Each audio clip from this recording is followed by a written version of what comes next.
Hello మామ, hello, welcome to our YouTube channel cine Puchakaya. ఇప్పుడు మనం రివ్యూ అవ్వబోయే మూవీ నేమ్ వచ్చేసి Pushpa part 2 Pushpa the rule.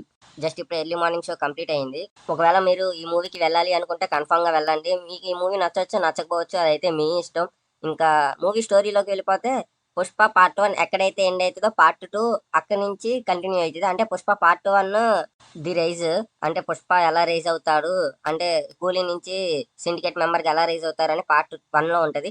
ఈ పార్ట్ 2 వచ్చేసరికి పుష్ప ది రూల్, ఆ సిండికేట్ మెంబర్ అయిన దగ్గర నుంచి పుష్ప ఎలా రూల్ చేస్తారు అనేది మీరు ఈ మూవీ చూసి తెలుసుకోవాలి. సో అదంతా మాకెందుకు, ఆ మూవీ ఎలా ఉందో ఒక్క ముక్కలో చెప్పమంటారా? నాకైతే నచ్చింది, చా బాగుంది నాకైతే. ఇంకా ఈ మూవీ నాకు పెద్ద ఎక్స్పెక్టేషన్స్ ఏం పెట్టుకోకుండా వెళ్ళాను. అంటే పార్ట్ 1 నాకు అంతకేం అనిపించలేదు. పార్ట్ 1 సోగా ఉంది, కానీ పార్ట్ 2 అయితే నాకు చాలా బాగా నచ్చింది. ఫస్ట్ హాఫ్ మూవీ మొత్తం కొంచెం స్లోగా ఉంటది. అంటే మూవీలో సీన్స్ ఏదో యాడ్ చేసినట్టు ఉంటుంది, స్టోరీ కొంచెం కొంచెంగా రన్ అవుతా ఉంటది, కొంచెం బోర్ అనిపించింది. ఇంకా ఇంటర్వెల్ తర్వాత నుంచి సెకండ్ హాఫ్ అయితే వేరే లెవెల్లో ఉంటది. నేనైతే అసలు ఊహించలేదు అంత బాగుంది సెకండ్ హాఫ్ అయితే. First half average, second half అయితే నాకు చాలా బాగా నచ్చింది. ఇంకా సెకండ్ హాఫ్ లో కొన్ని కొన్ని సీక్వెన్సెస్ అయితే చాలా బాగుంది. జాతర ఫైట్ అయితే కొంచెం బాగుంది. అంటే నేను జాతర ఫైట్ మీద చాలా ఎక్స్పెక్టేషన్స్ పెట్టుకున్నా. అంటే పర్లేదు, బాగానే ఉంది జాతర ఫైట్. కానీ ఏంటంటే క్లైమాక్స్ ఫైట్ అయితే నన్ను సర్ప్రైజ్ చేసింది. క్లైమాక్స్ ఫైట్ చాలా అంటే చాలా బాగుంది. అంటే ప్రీ క్లైమాక్స్ ముందు వచ్చే ఫైట్. ఇంకా మూవీలో సాంగ్స్ అంటారా, సాంగ్స్ పర్లేదు, బాగానే ఉంది. అన్నిటి మీద ఫీలింగ్ సాంగ్ కొంచెం బాగుంది. అంటే చూడడానికి విజువల్ గా.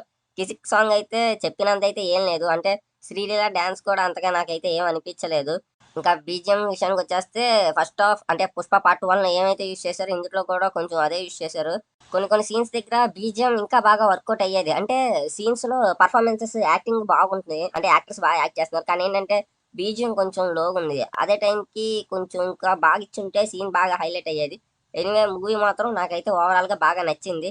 ఇంకా యాక్టర్స్ పర్ఫార్మెన్సెస్ విషయానికి వచ్చేస్తే అల్లు అర్జున్ గారు ఏం చెప్తాం, నేషనల్ అవార్డు విన్నర్ మా, చింపి అవతలేస్తారు అంతే.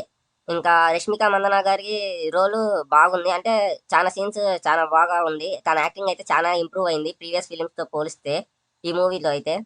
ఇంకా మన యాంటాగనిస్ట్, అదే మన ఫహద్ ఫాజిల్ గారు, ఆయన ఉన్నంత వరకు బాగానే యాక్ట్ చేశారు. కానీ ఏంటంటే నాకు పుష్ప అండ్ బన్వర్ సింగ్ షెకావత్ వీళ్ళిద్దరి మధ్యన కాన్ఫ్లిక్ట్ ఇంకొంచెం ఉండుంటే బాగుండు అని అనిపించింది.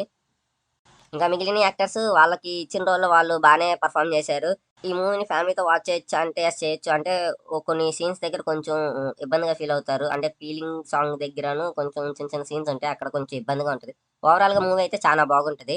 ఇంకా ఈ మూవీకి సీక్వెల్ కూడా ఉంది, పుష్ప ది ర్యాంపేజ్. అంటే పుష్ప పార్ట్ 1 ఎలాగైతే ఎండ్ అయిందో పార్ట్ 2 కూడా అలాగే ఎండ్ అయింది. చిన్న కాన్ఫ్లిక్ట్ పెట్టారు అంతే. దాని తర్వాత నుంచి పార్ట్ 3 అనేది స్టార్ట్ అవుతుంది. ఇంకా thank you for watching this video, hope you like it.